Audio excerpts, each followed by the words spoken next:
नमस्कार साथियों, एक बार फिर से स्वागत करता हूं आप सभी का अपने चैनल टेक स्टडी पे। अगर आपने भी 2020 में बिहार बीएड में एडमिशन लिया है या अदर बीएड में एडमिशन लिया है तो फ्रेंड्स यह वीडियो आपके लिए बहुत ही इंपॉर्टेंट होने वाली है, क्योंकि आज मैं आपको इस वीडियो के माध्यम से बीएड फर्स्ट ईयर में जो पूछे गए प्रश्न है प्रीवियस ईयर में वही आपको यहाँ पे बताने वाला हूँ। तो आप बने रहे मेरे साथ वीडियो के लास्ट तक। वीडियो शुरू करने से पहले मैं आपसे एक छोटा सा रिक्वेस्ट करना चाहूंगा कि आप अभी तक इस चैनल पर नए हैं तो आप इस चैनल को सब्सक्राइब कर लीजिए और बेल आइकन को दबा दीजिए ताकि ऐसे ही लेटेस्ट वीडियो मिलता रहे। चलिए शुरू करते हैं। तो फ्रेंड्स, आप जो स्क्रीन पे देख पा रहे हैं यह क्वेश्चन पेपर जो है 2017 का है। अब आप स्क्रीन पे देख पा रहे होंगे कि BEd first year examination 2017 question BRABU Muzaffarpur course यहाँ पे फर्स्ट है। अब यहाँ पे मैं आपको बता दूं कि मैंने पिछली वीडियो के माध्यम से आप सभी को बताया था कि सभी यूनिवर्सिटी का सिलेबस जो है चेंज है, ठीक है। ज़्यादा चेंजिंग आपको नहीं देखने को मिलेगा, थोड़ी सी यहाँ पे आपको चेंजिंग देखने को मिलेगी। जैसे कि यहाँ पे ललित मिथिला यूनिवर्सिटी हो गया, डॉक्टर भीमराव अम्बेडकर यूनिवर्सिटी हो गया, पाटलिपुत्रा यूनिवर्सिटी हो गया, इस सारे का सिलेबस जो है लगभग यहाँ पे सेम है, ठीक है। और यूनिवर्सिटी का आप जो है सिलेबस मिला लीजिएगा, उसके अकॉर्डिंग आप जो है क्वेश्चन पेपर देख लीजिएगा। और यूनिवर्सिटी की बात करें तो उसमें ज़्यादा चेंजिंग आपको नहीं देखने को मिलेगी, ठीक है। एक आध दो पेपर यहाँ पे चेंजिंग हो सकता है, सारे के सारे पेपर आपको चेंजिंग देखने को नहीं मिलेगा। तो यह क्वेश्चन पेपर जो है 2017 का है, जो पूछा गया था। और इसमें जो फर्स्ट कोर्स था, आपको पता है कि टोटल बीएड में 10 कोर्स पढ़ने होते हैं फर्स्ट ईयर में, जिसमें 7 कोर्स जो होते हैं उसका एग्जाम होता है और 8, 9 और 10 जो भी ये कोर्सेज होते हैं इसका एग्जाम जो कॉलेज स्तर पर होता है। मैंने पूरी डिटेल्स के साथ वीडियो बना रखी है, आप उस वीडियो को भी देख सकते हैं।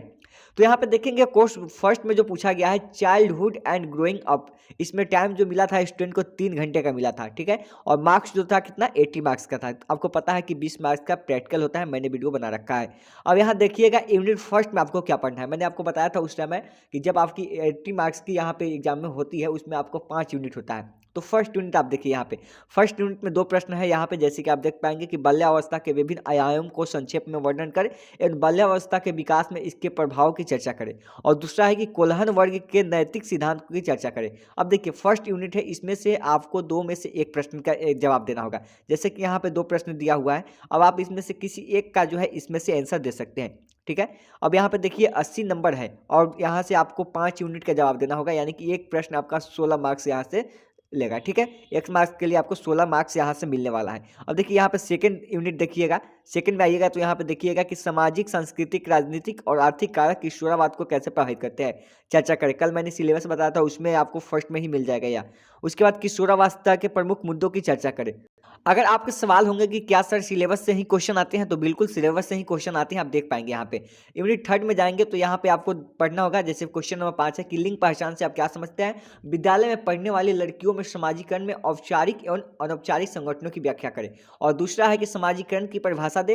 मैंने आपको बताया था कि समाज के बारे में भी आपको पढ़ना है। समाजीकरण में धर्म एवं समुदाय के कार्यों की व्याख्या आपको करनी होगी। तो यहाँ से आप देख पाएंगे यूनिट यहाँ पे 3 हो गया। अब इसमें से भी आपको 2 ही प्रश्न का जवाब देना होगा, ठीक है। जितने भी यूनिट है इसमें से आपको 2 प्रश्न है, उसमें से एक ही प्रश्न का जवाब देना होगा, ठीक है।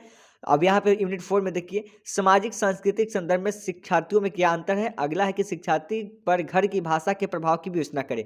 और 8 नंबर प्रश्न है व्यक्तिगत विभिन्नताओं में मूल्यांकन की विभिन्न विधियां क्या है, विवेचना करें। और इसी तरह से आएंगे तो यूनिट 5 आपको मिल जाएगा कि पहचान निर्माण क्या है, पहचान निर्माण के निर्धारकों की विवेचना करें। और 10 में है विद्यालय शिक्षार्थियों पहचान निर्माण में महत्वपूर्ण भूमिका निभाता है, विवेचना करें। तो जो भी आपने 5 यूनिट देखा, इस 5 यूनिट में आपने 10 क्वेश्चन देखा और हर एक यूनिट से आपको एक प्रश्न का जवाब देना होता है। ऐसा नहीं है कि आप यहाँ पे फर्स्ट यूनिट से 2 क्वेश्चन का आंसर दे दिया तो आप सेकंड यूनिट को छोड़ दिया, ऐसा नहीं चलने वाला है। आपको हर हाल में इसमें से एक प्रश्न का आंसर देना होगा। जैसे आप यहाँ पे यूनिट फर्स्ट लिख देंगे और यहाँ पे जब भी आप आंसर देंगे तो इसमें आप क्वेश्चन नंबर 1 का आंसर दे सकते हैं या 2 का दे सकते हैं, ठीक है। जो आपको याद है उसका दे सकते हैं। फिर यहाँ पे आएंगे नीचे की ओर तो आप यहाँ पे यूनिट थर्ड देखेंगे तो इसमें आप क्वेश्चन नंबर 5 या क्वेश्चन नंबर 6 आपको जो भी अच्छा लगे, जो भी आपको याद हो उसमें से आंसर दे सकते हैं। चलिए अब चलते हैं कोर्स 2 पे। ये तो आपका कोर्स 1 हो गया जिससे आपके प्रश्न पूछे गए थे। आप चाहें तो इसका स्क्रीनशॉट ले लीजिए या आप मुझे इंस्टाग्राम पे फॉलो कर लीजिए, मैं वहाँ पे आपको पीडीएफ जो है प्रोवाइड कर दूंगा।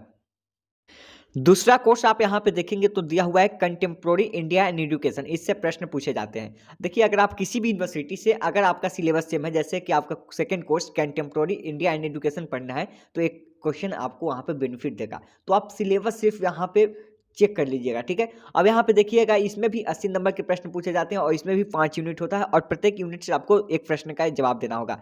जैसे यूनिट फर्स्ट में देखेंगे, शिक्षा एक त्रिमुखी प्रक्रिया है, इस कथन की आलोचनात्मक समीक्षा करें। और दूसरा है कि शिक्षा के उद्देश्यों की विस्तार पूर्वक चर्चा करें। फिर यूनिट 2 में आएंगे तो आप देखेंगे कि बीते काल में विभिन्न धर्मों की शिक्षा से भारतीय शिक्षा को प्राप्त नियामक दृष्टि की व्याख्या करें। मैंने आपको बताया था कि आपको पैटर्न में समझा दूंगा ताकि आपको पता चल जाए कि किस टाइप से प्रश्न जो है पूछे जाते हैं और कैसे आपको इसका आंसर देना है। सभी के सभी जो है लॉन्ग आंसर टाइप है, ठीक है। आपको यहाँ पे शॉर्ट नहीं मिलेगा, ऑब्जेक्टिव टाइप यहाँ पे आपको नहीं मिलेगा।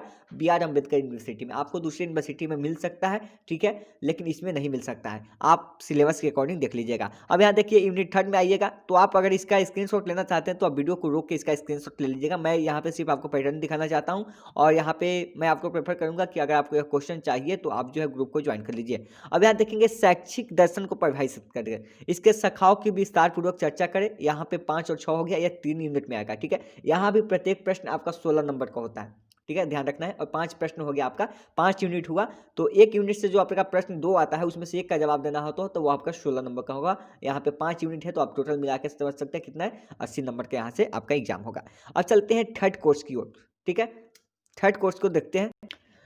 थर्ड कोर्स में देखेंगे लर्निंग एंड टीचिंग। अगर आप किसी भी यूनिवर्सिटी से है, अगर आपका सिलेबस सेम है, अगर थर्ड कोर्स में आपको लर्निंग एंड टीचिंग पढ़ना है तो आप यहाँ पे इस क्वेश्चन को देख सकते हैं, बहुत ही बेनिफिट होगा। आप देखेंगे इसमें प्रश्न कैसा पूछा गया, इसमें भी 5 यूनिट होगा, ठीक है। और 5 यूनिट में से आपको हर यूनिट से एक एक प्रश्न का आंसर देना होगा और एक यूनिट में आपसे 2 प्रश्न पूछे जाते हैं। पहला कि आधगम से क्या समझते हैं, अधिगम की प्रकृति की विवेचना करें। ये सारे क्वेश्चन आप देख सकते हैं। मैं यहाँ पे हर एक क्वेश्चन पढ़ के नहीं बताऊंगा, वीडियो बहुत ही लंबी हो जाएगी, इसलिए मैं यहाँ पे चाहता हूँ कि जितनी ही शॉर्ट में आपको बताऊँ उतना बेनिफिट आपको हो। अब देखिए अवधारणा की विस्मृति को प्रभावित करने वाले कौन कौन से कारक है, कक्षा शिक्षण में इन कारणों की क्या भूमिका है। अगर आप लोग का कमेंट आएगा तो मैं 2018 और 2019 का भी यहाँ पे क्वेश्चन जो है अपलोड कर दूंगा। अब यहाँ देखेंगे शिक्षण की विभिन्न अवस्थाएं कौन कौन सी है, अध्ययन की सुगमता एवं प्रबंध में शिक्षण की भूमिका का विश्लेषण करें, ठीक है। अगला कि सूक्ष्म योजना से आप क्या समझते हैं, प्रस्तावना कौशल के लिए सूक्ष्म योजना के लिए बनाई गई क्या जा सकती है। और 10 नंबर प्रश्न है कंप्यूटर प्रबंधित अनुदेशन क्या है। तो ऐसे प्रश्न आप देख सकते हैं, इसमें से आपको 5 का ही जवाब देना होगा 10 क्वेश्चन में से, और 5 यूनिट में से हर यूनिट से एक प्रश्न का जवाब देना होगा। अगला कोर्स आप यहाँ पे देखेंगे 4 नंबर कोर्स है। यहाँ पे आपसे प्रश्न जो पूछे जाते हैं वो 40 नंबर के पूछे जाते हैं। लैंग्वेज अक्रॉस द करिकुलम, इसमें आप देखेंगे भाषा पर आधारित प्रश्न पूछे जाते हैं कि जैसे कि भाषा का क्या था, आप लैंग्वेज से समझ सकते हैं भाषा ही होता है। इसके स्वरूप और प्रकृति की विवेचना करें। इसमें भी आपके 3 यूनिट होते हैं, इसमें आपका 3 ही यूनिट होता है, बाकी सब में आपने देखा 5 यूनिट होता है। अब 3 यूनिट होता है, इसमें 3 यूनिट, प्रत्येक यूनिट में 2-2 प्रश्न पूछे जाते हैं और फिर से यहाँ से आपको एक यूनिट से एक प्रश्न का आंसर देना होता है जो कि इंपॉर्टेंट होता है। अब देखेंगे फर्स्ट यूनिट जो होता है आपका 13 मार्क्स का होता है, सेकंड यूनिट जो है यहाँ पे देख सकते हैं 2 में ये आपका 13 मार्क्स का होता है और यहाँ पे थर्ड यूनिट जो देखेंगे ये आपका 14 मार्क्स का होता है। तो आप इसके अकॉर्डिंग जो है इसका आंसर देख सकते हैं। तो यहाँ पे आप देख जाएंगे कितने प्रश्न पूछे गए थे और यह जो है मैं फिर से कह रहा हूँ BRB मुजफ्फरपुर का यह जो है क्वेश्चन पेपर है। अब मैं आपको लेके चलता हूँ कोर्स 5 पे। कोर्स 5 में आप देखेंगे तो understanding of discipline and subject, यहाँ पे आप देख पाएंगे तो यहाँ पे भी आपसे 3 यूनिट में प्रश्न पूछा जाता है और यहाँ से भी 40 नंबर के प्रश्न पूछे जाते हैं। पहला यूनिट 13 नंबर का होता है, दूसरा यूनिट यहाँ पे 13 नंबर का होता है और तीसरा यूनिट यहाँ पे 14 नंबर का होता है और प्रत्येक यूनिट से आपको एक एक प्रश्न का आंसर यहाँ पे देना होता है। तो फर्स्ट यूनिट में आप देख सकते हैं 2 प्रश्न दिया हुआ है, अकादमीय विषय को परिभाषित करें और मानव ज्ञान का विभिन्न विषयों में वर्गीकरण की चर्चा करें। तो ये सारे आपको पढ़ने होंगे, आप जब भी सिलेबस पढ़ेंगे तो ये सारे आपको सिलेबस के अंतर्गत मिल जाएगा, ठीक है। अब यहाँ से ऐसे प्रश्न आपके लिए बनते हैं और यह प्रश्न जो है रिपीट हो सकता है, ऐसा कुछ नहीं है। और यहाँ पे BR यूनिवर्सिटी में जो है क्वेश्चन जो है रिपीट करता रहता है। चलिए अगला कोर्स देखते हैं। 6 नंबर कोर्स देखेंगे तो जेंडर स्कूल एंड सोसाइटी, यानी कि आप यहाँ पे जेंडर लिंग देख सकते हैं, यहाँ पे स्कूल है और यहाँ पे समाज के बारे में यहाँ आपको पढ़ना होगा। जैसे लिंग भेद, लिंग रुधिबता, लिंग के कितने भेद हैं, ये सारे आपको पढ़ना होगा। सशक्तिकरण शब्दों की उदाहरण सहित व्याख्या करें। वर्तमान समय में विभिन्न कमीशनों एवं कमेटियों के निहित पहलों की संस्थितियों का व्याख्या करें। और यूनिट 2 में आपको सामाजिकरण के सिद्धांत, ये सारे पढ़ने होंगे, ठीक है। और यहाँ से भी आपके 3 यूनिट में प्रश्न पूछे जाते हैं और प्रत्येक यूनिट में 2 प्रश्न पूछे जाते हैं और फिर से यहाँ पर भी आपको एक प्रश्न का जवाब देना होगा एक यूनिट से। और यहाँ भी 40 नंबर के प्रश्न पूछे जाते हैं।